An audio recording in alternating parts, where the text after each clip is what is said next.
Up next, we've got Jesus Loves You calling from the UK with general questions about the host's morality.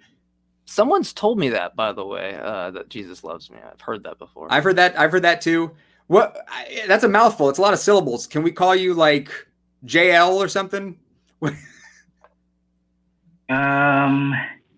No, just I really would appreciate and be very happy if you could just take the time to say it all. If you can't, that's okay. But if you would, I already said it. I'm not gonna do it again. I'm not gonna keep repeating Jesus loves you on the show. Yeah, I'm not your parent. Okay. I'll tell you what.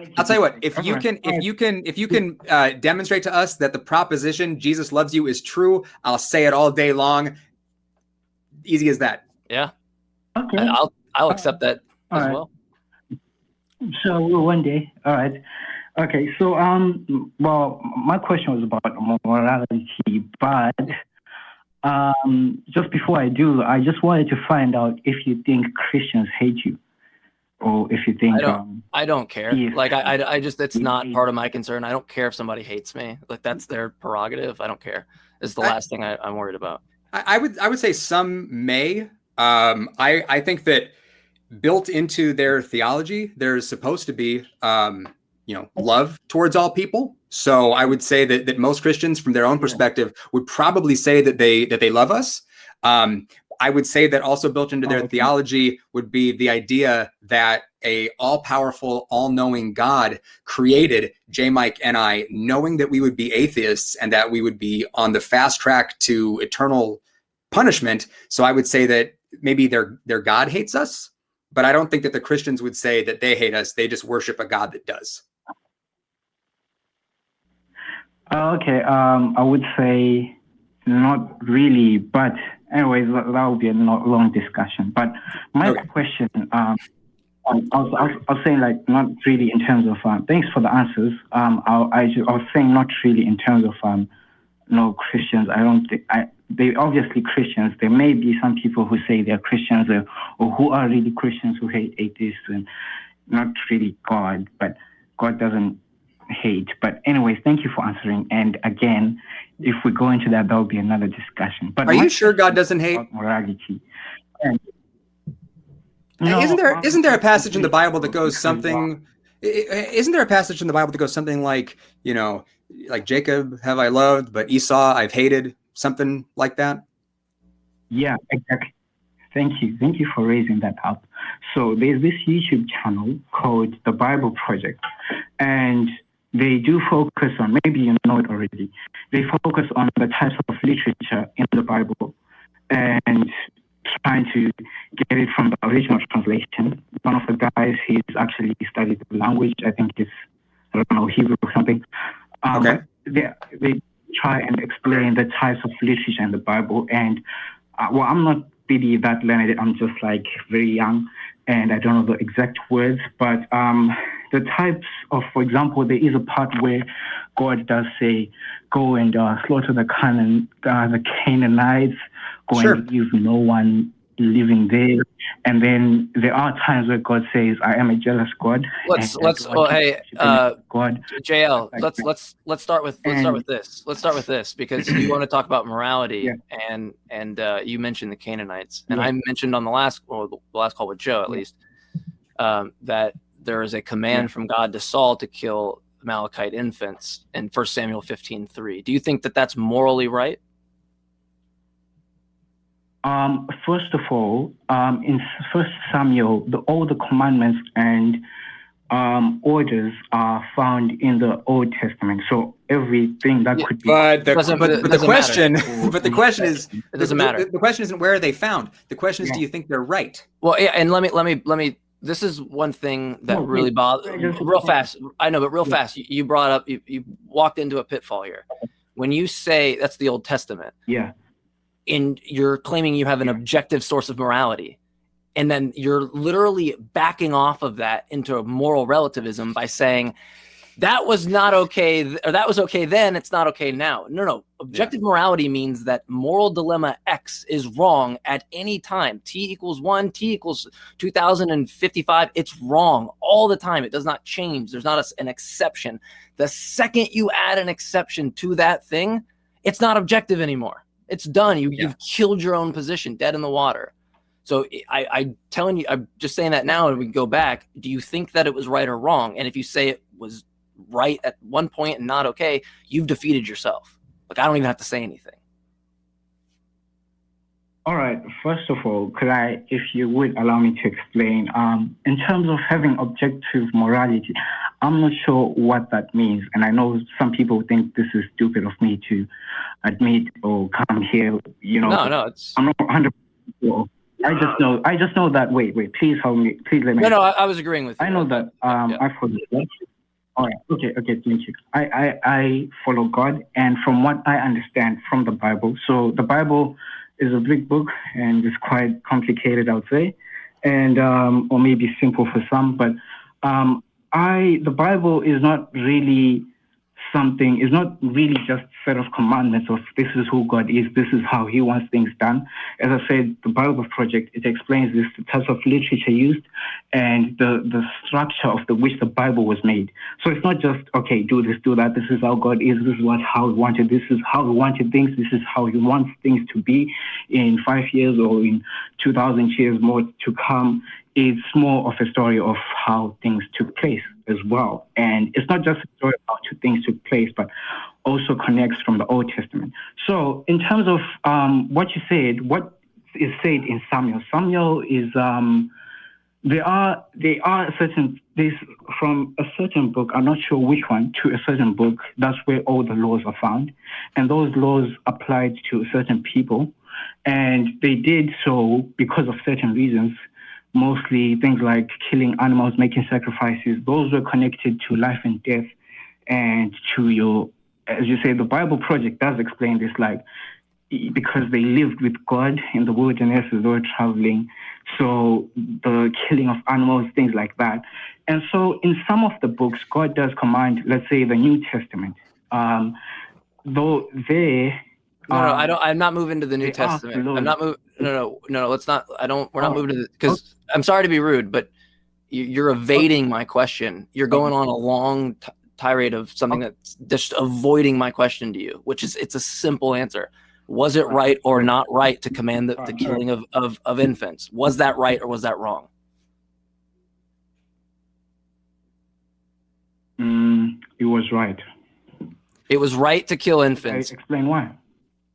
Please, no. Yes. Please explain why. I've got to hear the justification for slaughtering infants. Okay. All right. So is that the part where God commands the people to kill the Egyptians, infants? Is that it? No. We're talking about a whole different narrative. But the real question is, in what context would it possibly be right for an authority figure to command people who are, subject to that authority to murder babies? All right. So the reason why I would say it's correct is because in the Bible, God brings punishment to other people through other people, or should I say God brings punishment. So for example, we wouldn't say sentencing someone to death is right. I feel like it's not right. But if someone... hold on. So you don't think sentencing someone to death is right, but you think the killing of innocent infants that had no idea what was even going on was right? I just want to clarify. That's what you're saying, right? My last thing. No, I hadn't finished talking on that. No, I'm sorry. I don't care. I do not care. I don't care that you haven't finished talking, because every time you start talking and you go on, you're just avoiding the actual criticism. You just said it's not right. You said it's not right to sentence someone to death, but it's okay for a God to command the slaying of Amalekite infants. You started talking about it like, well, in the Bible, God will command people to sort of inflict this divine punishment on others. But you're just kicking the can down the road. Yeah. Even if these are little evil babies, like, like what makes it a right action to command? Like that's the question. What makes it a good thing for babies to be slaughtered? Okay, so God is the creator of life, meaning that if Christianity is true, right, of which it is. No. God. No. I don't. You don't get to do that. You don't. I'm sorry. You don't get to do that because science does not in any way make any indicator that God is the creator of life. That's nonsense. All right. So, okay, all right, let me use the word if, all right. If Christianity is true and everything like that, right, God isn't really killing people, but is taking a person from this life to the next, because we aren't here on earth forever. And no matter if those babies were to live forever or not live forever, they would eventually go to the next life, right? And okay, so hang on. I want to make sure I'm following you. So what you just said, if I understand you, hang on. If I understand you, what you just said was, if Christianity is true, then when God orders the murder of an innocent, that innocent person, they're not really dying. They're just being transported from one life to the next. Is that what you just said? Yes. That's what I just said, because that's what the Bible teaches. Right. So as I repeated that back, as I repeated that back to you, I was trying to do two things at once. I was trying to demonstrate that I'm actively listening to you, but I was also kind of hoping that as you heard it coming out of someone else's mouth, that it might sound kind of bad. Okay. All right. Which was the bad part? Well, like all of it. So like in that context, what would be wrong with doing anything in this life? What would be wrong with anybody murdering anyone? You're not really causing harm. You're just escorting that person off to the next life. Plus, it's so minuscule in comparison to the eternity you're going to live. Yes, that's what I'm saying. All right, that's what I'm saying, that if God gives life, if God brings me to this earth and says, I would live 40 years, and if God brings my brother into this life and he says that he will live for 1 week, then he dies, and we are going to go into the next life. If God is the one who gives that permission to say, okay, I give people life, I give everyone life, I'm the source of life. Do you have kids? He has the right to do that. Jesus loves you. Do you have kids? Wait. I don't know. How do you get to there? That if it's true, he has the right to do that. That's like, and Mike's asking if you have kids. That's like saying if you have a kid, you have the right to do whatever you want to that kid. Do you see how that follows? No, not really. I didn't give life to that kid, and I don't have all authority. That kid has their own rights. But us as humans, if we can believe what we want, but if God ultimately is, if I choose to believe in God, and if I don't choose to believe in God, but God is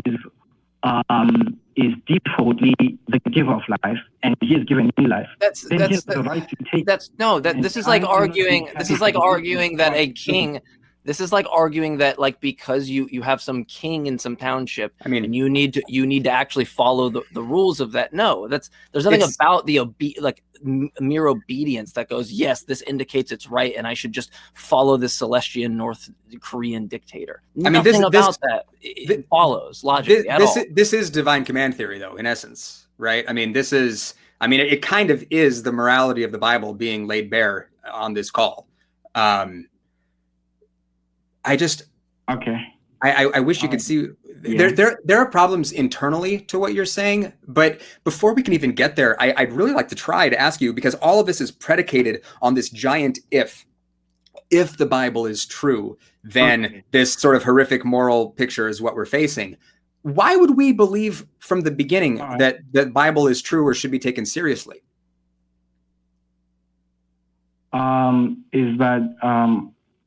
The Bible, I guess, one of the things that I could say the Bible is true. I know this is kind of, obviously this will sound stupid to most people, or some people, but I guess the hardest evidence of the Bible being true is the church. And I know other religions do have their own churches, things like that, and they'll always be there. But I guess honestly to say the Bible is true is because if let's say God is, all right, how can I put this? Sorry, but the church is there, right? And there are people who... Yes, people believe in a religion. I don't know how that's evidence for the claim. But that's... Yeah. What? No, there are people... No, there are people... I'm not trying to be rude, but there are people who are kind of like in a situation who are searching for the truth or who may have found a different truth. And my truth will be in Jesus Christ, right? But then they have encounters which change their lives. And I'm not just saying that because I know, obviously people from other religions say that they have their own encounters, things like that. But taking from perspective, it's not hard for you to find people from different situations, people from different religions, people who worship the devil, people who didn't believe in any of this kind of faith stuff, and they did have an encounter with God. And wait. How would you're okay? I wanna jump in because here's what I'm hearing. Okay. Yeah. So you're saying that the strongest evidence for the Bible is that there are people who believe the claims in the Bible, who we refer to collectively as the church. You sort of, after saying that, immediately started to hedge by saying, and of course we can find people who believe other religions too. I think that on some level, it sounds to me like you may recognize that these are bad arguments. People believing something has no relationship to whether or not that thing is true. So you've built this sort of house of belief on what sounds to me like a very shaky foundation.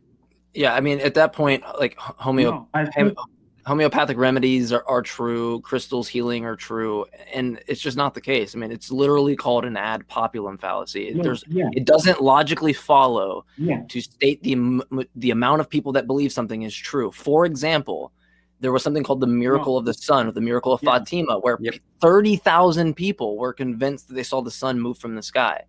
Well, we could say people had an experience, but we actually have an implicit empirical basis for parhelions, and that is most likely what it is. It fits the data way better than the sun moving, especially since we would have all felt detrimental effects of that even happening, right? So we clearly know that that having a group of people has no indication. And you started off by saying hard evidence, and then, like Kenneth said, it's not evidence at all. You immediately recognized it wasn't a good argument and started to make excuses for it. And this is the one thing I want to say real fast is that real fast. We are extremely good at hiding the flaws in the way that we reason, from the relationships we hold to the way that we act to the beliefs that we hold. Sitting back with these things, especially like beliefs, from the perspective that you think you've just got it figured out from this type of an argument, is the exact same reason people make mistakes in every aspect of their lives. It's the most common thing we do because we're good at hiding flaws in our reasoning. And you recognize the flaw and tried to do that exact thing. Wait, could I explain something? But thank you for explaining that. And I understand what you're saying, that the fact that I just turned off from that point and tried to cover it up, and when I realized I wasn't good. But what I'm trying to say is, collectively, there is a reason why, I don't know, obviously not everyone is a Christian, and not everyone believes in one God. Not everyone believes in a God. Not everyone believes in anything at all, but we all do believe in something, and perhaps yes, we do all believe in things, right? But the difference. Okay. All right, no, but what I was trying to put out there is that the fact that whether those people put their they believe crystals heal and they've seen it work, and they cling to that, but this is the true thing, or whether it's the statues of Hindu God, or whether it's the God of the Bible, or whether it's the collective idea of that humans have this thing. That's what I meant is the evidence that no, it's evidence that people believe things for bad reasons, and that's all that's evidence of. It's not evidence for, it doesn't follow from the claim. And sorry, just loves you. Your audio is popping a lot, so we're gonna have to wrap this call up because the audio is really bad. But JL, listen, this is what I want you to do. I want you to think about coming up with the best reason you have for believing that the Bible is true. Okay. I want you to think about truth as being that which is consistent with reality.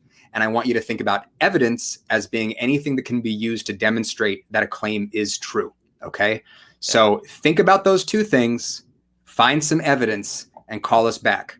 In the meantime, and also churches aren't evidence. If that's the case, like I live in Georgia, there's one on like every corner. I would be a theist by now if that was evidence. And if for most Christians who I've heard use this argument, if you were to tell them that evidence for the Quran is the just existence of Islam, they would not find that convincing at all. So just think about it a little bit, JL, and call us back.